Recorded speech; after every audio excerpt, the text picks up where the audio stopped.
face off.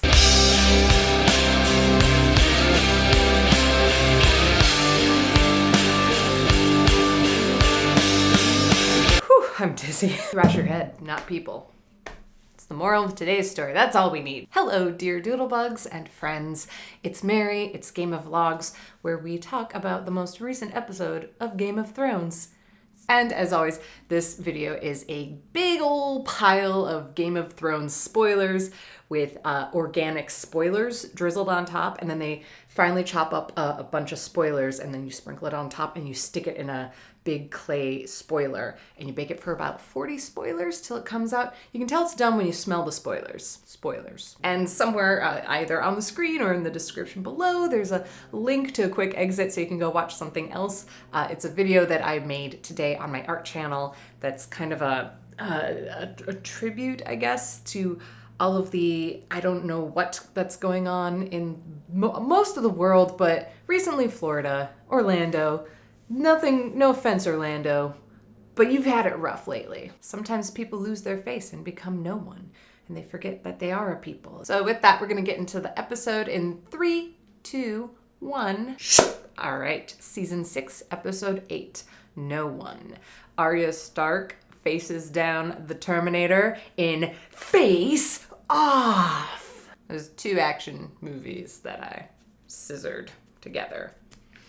Pride! Sandor Clegane, aka the Hound, has scored a nice pair of boots, and they're still warm from the previous owner. That is the best way to get boots. Meanwhile, in Meereen, Tyrion is probably secretly trying out a new set for the Meereen open mic, and woe to the people of Meereen. And Cersei's just losing control of her little baby boy, you know, ever since he's been a teenager and he met that girl, and he's been hanging out with those friends with their sparrows and their forehead stars. I don't understand. He's just not listening anymore. Jaime and Brienne are...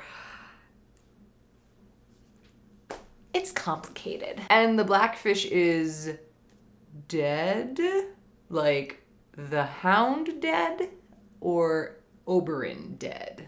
Because those are 2 very different deads in this world. Let's start with Clegane. We got a lot of him in the previous episode, and now he has officially met up with the Brothers Without Banners and gotten his vengeance on the people who murdered the happy little peasants. Side note, can we take a moment to learn from fantasy and fiction? Who are the characters you want to be in Game of Thrones? If you could be one character in Game of Thrones, who would it be? And you're probably not going to say the guy who got the axe in the taint, right? Well, you know how you can not be the guy with an axe in the taint? Don't bother the happy little peasants.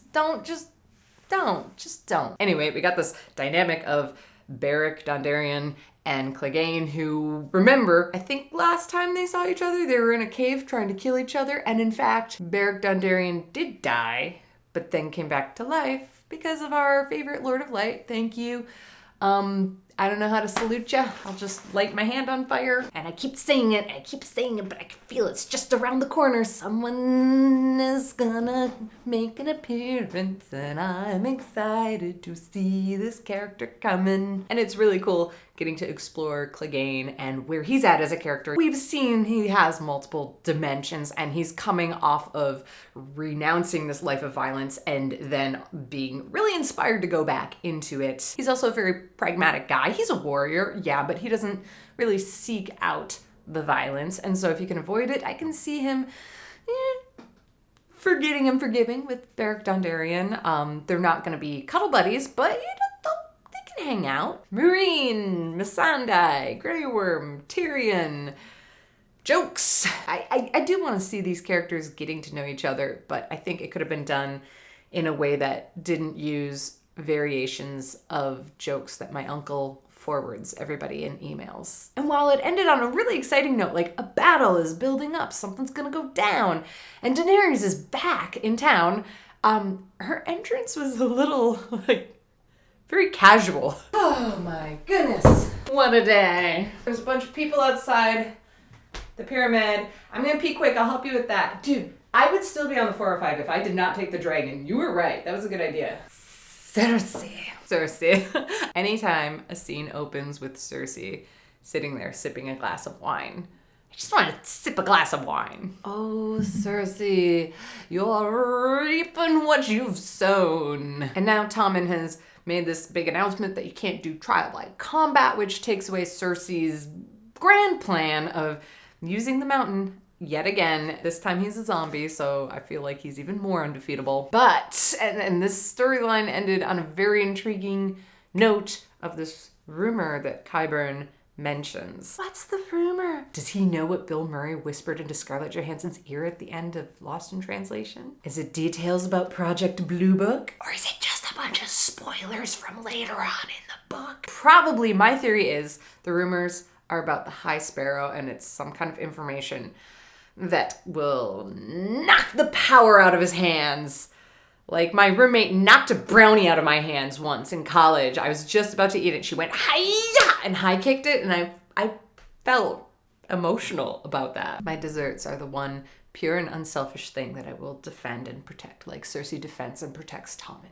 I will eat them off of the ground. Speaking of rumors, I think Brienne and Jaime totally like each other. Hey, wasn't it amazing and adorable when Brienne asked for Jaime's word that she'd be able to safely barter or negotiate or whatever. The point is, she asked for his word. And you may have noticed throughout this whole series, everybody kind of mocks Jaime for being an oath breaker. In case we've forgotten, Jaime Lannister is famous for murdering a king that he had vowed to protect. And yeah, he did it for the greater good, but people still regard him as an oath breaker. So having Brienne be like, hey, I need your word on this. Like, that's her saying, I know you, and I know you're gonna do the honorable thing, whatever it is. That's a adorable gift. And then he gives her the sword. He's like, no, keep my sword, babe. You're taller than me and you're not my sister. This is so weird. I've never felt this way about a girl who wasn't my sister. Speaking of loving his sister, there's a callback to season 1, episode 1,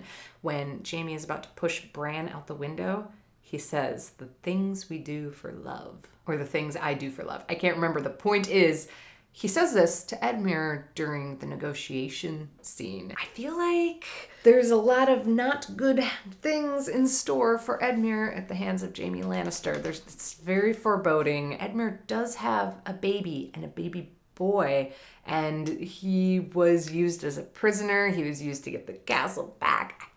I feel like he's used. He's done. The Blackfish was right to get out of there. And the Blackfish is a survivor. I feel like in the books, they really emphasize how he's been a bit of a sneaky one. So I feel like he's gotten out of town. I feel like Edmure is off target, as always, and things won't turn out well for him. Speaking of happy endings, Arya Stark has not only gotten her groove back, but she's also murdered another girl and put her face up on the wall. Face off! That'd be great if she pulled the waif's face off and it was just Nick Cage underneath. The twist. The House of Cage! So there were a lot of theories about what happened at the end of the previous episode when Arya gets shanked and tossed in the river. There were many people thinking it wasn't even Arya, which would make sense because she was kind of walking around like, hey guys, look at me, I'm an easy target. People thought it was Jian. I forget how you pronounce his name. People were thinking that maybe the waif doesn't even exist and it's like a Fight Club scenario where it's all in Arya's head. Turns out she really did get stabbed.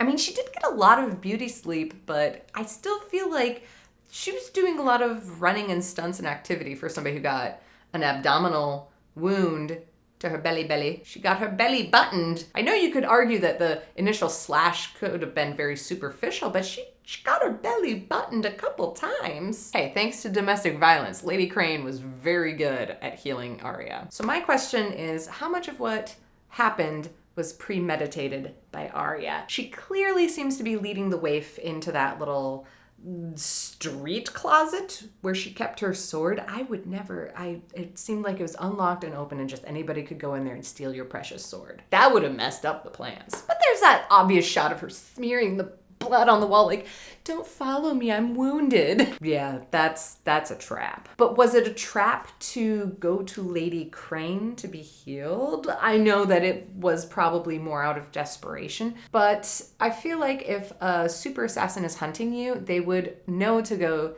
to the last people that you hung out with. And getting stabbed initially was that a bit of a ploy. In the previous episode, we see Arya strolling along, just hands behind her back, no sword on her whatsoever, just flashing money around. It seemed pretty reckless. I mean, even for Arya, I don't know. Maybe I'm giving her too much credit. Maybe we're not giving her enough credit. The point is, despite stab wounds, despite being pummeled downstairs, Arya somehow defeats this waif and earns the respect of the Chachvim at the Temple of the Many-Faced God. Face off! And Lady Crane has sung her swan song. She was a fun side character, but no more. Anyway, back to Westeros. Jon and Sansa are back. Maybe they're gonna go rescue Rickon. Also, Benjen and Bran are up at the wall, and the Blackfish coming by to say hi.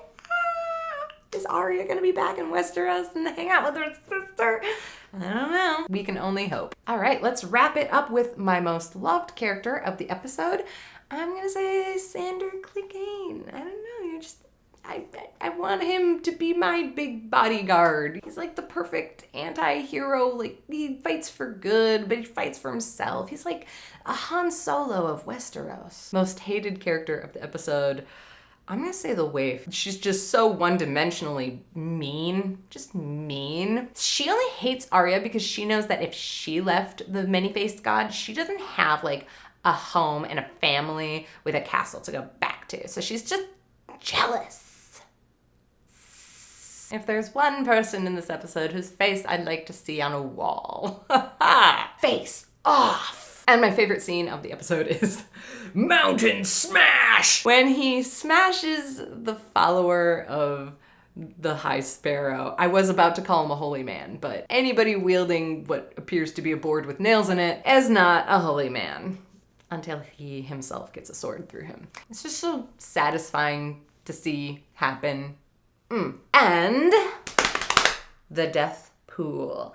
Finally, people died. Not that we have a death pool winner this week. There was a chunk of people who guessed correctly who would die in this episode, and of that I just pulled up first name Stephanie Papas. Stephanie Papas. I'm so sorry. It's just really fun to say your name like that. Stephanie, you have won the death pool. So leave a comment on this video. I will look in the comments of this video for your suggestion for a drawing. It could be anything, and I will make a drawing of it and show it to y'alls in next week's video and feature it there. And I'll post it on my Tumblr and social medias for you to enjoy. That's it. That's all you get. That's all you win. Isn't that exciting? You're like richer than a Lannister. And if you want to play the death pool, comment below who do you think is going to die in next week's episode. And oh boy, it looks like we got some battles around the corner, so there may be bloodshed. Now, remember, comment one character. If you put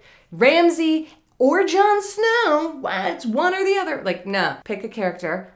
A girl must have a name. It must be a notable character, not extra number 10. And if you can't remember the character's name, you can just leave a very accurate description. Name the name. And if you guess right, then you win. Maybe a chance of me drawing whatever you want to see me draw. Richer than a Lannister. And also feel free to leave comments about your thoughts on the show, this episode, where it's gone, your crazy tinfoil hat theories. And hey, if you are coming to VidCon, it's coming up right around the corner, and I'm gonna be there. I'm gonna be on 2 panels at VidCon, June 23rd, 9:30 a.m. I will have coffee in my system and be moderating a panel on setting a scene, costumes, puppets, and big production. And then later that afternoon, 5 o'clock, I'm gonna be on a panel creating art on YouTube. There you have it. Thursday, I got the 2 panels, and then Friday and Saturday, I'll be hanging out, floating around, saying hi, fighting hatred of the world in the easiest and most fun way possible. Having a good time. So if you're gonna be there, let me know. Hit me up on Twitter at Mary Doodles. Thank you very much for watching, dear Doodlebugs. And until next week, you stay away from the pointy end of the stick. Face off. Now you're me. But who am I? I am Mary Doodles of YouTube. I am Mary Doodles of YouTube, and I will not forget that. Now, if you'll excuse me, have to go edit a video.